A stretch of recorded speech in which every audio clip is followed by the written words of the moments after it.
जरा सोचिए वाराणसी के प्राचीन घाटों को, जहां सदियों से परंपरा और आस्था की एक धारा बह रही है। अब उसी धारा पर एक ऐसी नाव की कल्पना कीजिए जो सीधे भविष्य से आई हो।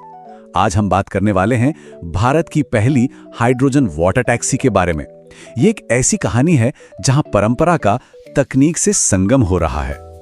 लेकिन इसी संगम से एक बहुत बड़ा सवाल खड़ा होता है, क्या वाकई भविष्य की ये हाई फाई टेक्नोलॉजी हमारी एक प्राचीन नदी को बचा सकती है? चलिए आज की इस बातचीत में इसी सवाल का जवाब ढूंढते हैं। तो हमारी कहानी की शुरुआत होती है काशी के घाटों से, जहां गंगा नदी पर एक बिल्कुल नई, एक ऐतिहासिक लहर उठी है। तारीख थी 11 दिसंबर 2025। ये दिन भारत के वाटर ट्रांसपोर्ट के इतिहास में हमेशा के लिए दर्ज हो गया। केंद्रीय मंत्री सर्बानंद सोनोवाल ने वाराणसी के नमो घाट से इस फ्यूचरिस्टिक नाव को हरी झंडी दिखाई। इसकी पहली यात्रा नमो घाट से ललिता घाट तक थी। लेकिन ये कोई आम यात्रा नहीं थी। ये एक ऐसी यात्रा थी जिसमें ना कोई शोर था, ना कोई धुआं। ये मेक इन इंडिया और आत्मनिर्भर भारत का एक जीता जागता सबूत था, जो एक नए युग की शुरुआत कर रहा था। तो चलिए आप थोड़ा अंदर झांकते हैं, देखते हैं कि इस हाइड्रोजन टैक्सी की टेक्नोलॉजी और डिजाइन में ऐसा क्या खास है। तो क्या चीज इसे इतना स्पेशल बनाती है? पहली बात, इसे बनाया है कोचिन शिपयार्ड लिमिटेड ने। मतलब ये पूरी तरह से भारत में बनी है। इसका 24 मीटर लंबा कैटामैरन डिजाइन, मतलब 2 हिस्सों वाला डिजाइन, जो इसे पानी पर बहुत ज्यादा स्टेबल बनाता है। इसमें एक बार में 50 यात्री बैठ सकते हैं और एक बार हाइड्रोजन भरवाने पर यह करीब 8 घंटे तक चल सकती है। और मजेदार बात यह है कि ये सिर्फ हाइड्रोजन पर नहीं, बल्कि एक हाइब्रिड सिस्टम पर काम करती है, जिसमें बैटरी और सोलर पावर भी शामिल है।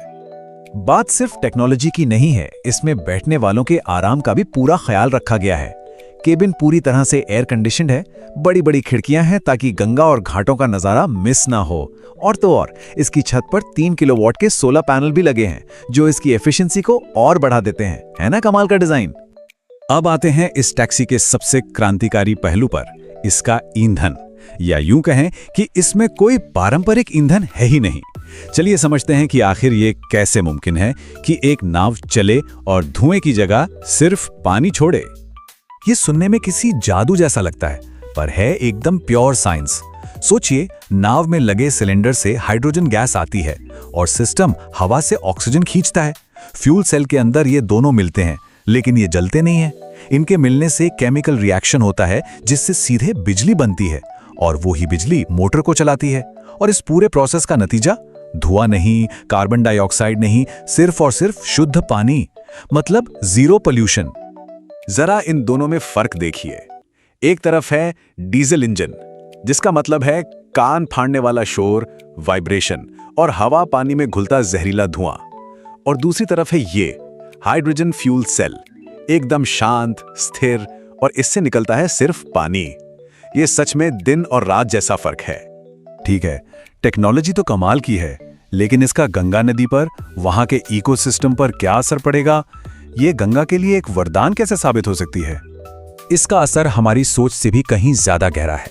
सबसे पहले तो गंगा की डॉल्फिन्स के बारे में सोचिए। ये डॉल्फिन्स देख नहीं सकती, आवाज के तरंगों यानी सोनार के सहारे ही अपना रास्ता ढूंढती हैं और शिकार करती हैं। डीजल नावों का शोर उनके लिए जानलेवा है, तो ये शांत नाव उनके लिए किसी वरदान से कम नहीं। इसके अलावा पानी में डीजल या तेल लीक होने का खतरा खत्म, घाटों पर हवा भी साफ रहेगी। ये पहल सीधे सीधे नमामि गंगे मिशन को भी एक नई ताकत देती है। लेकिन ये जो कुछ भी हो रहा है, ये सिर्फ एक नाव या सिर्फ वाराणसी की कहानी नहीं है। इसके पीछे एक बहुत बड़ा राष्ट्रीय विजन है। खुद केंद्रीय मंत्री श्री सर्बानंद सोनोवाल ने इस मौके पे कहा, ये मेक इन इंडिया और आत्मनिर्भर भारत का एक उत्कृष्ट उदाहरण है। ये भारत की तकनीकी क्षमता और पर्यावरण संरक्षण के प्रति हमारी प्रतिबद्धता का प्रमाण है। ये शब्द इस पहल के असली मकसद को बयां करते हैं। ये सब असल में सरकार की हरित नौका पहल का एक हिस्सा है। जनवरी 2024 में इसकी गाइडलाइंस जारी हुई थी। इसका लक्ष्य बहुत बड़ा है। साल 2047 तक भारत के सारे अंदरूनी जलमार्गों को पूरी तरह से ग्रीन एनर्जी पर ले आना। और ये जो वाराणसी में हुआ है, ये उस बड़े सफर का पहला और सबसे जरूरी कदम है। तो फिर आगे का प्लान क्या है? देखिए, वाराणसी को एक तरह से एक पायलट प्रोजेक्ट या मॉडल की तरह देखा जा रहा है। हाँ, कुछ चुनौतियां हैं, जैसे हाइड्रोजन भरवाने के लिए स्टेशन बनाने होंगे, ग्रीन हाइड्रोजन को और सस्ता करना होगा। लेकिन एक बार ये मॉडल कामयाब हो गया तो फिर अयोध्या, मथुरा, कोलकाता, गुवाहाटी, इन सब शहरों में भी ऐसी ही नावें देखने को मिलेंगी। तो घूम फिर के हम वापस उसी सवाल पर आ जाते हैं जिससे हमने शुरुआत की थी। काशी की एक अकेली नाव, ये हरित क्रांति, भारत के दूसरे शहरों के लिए, हमारी बाकी पवित्र नदियों के लिए क्या मायने रखती है?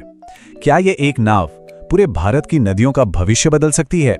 इसका जवाब तो खैर हमें आने वाले वक्त में ही मिलेगा।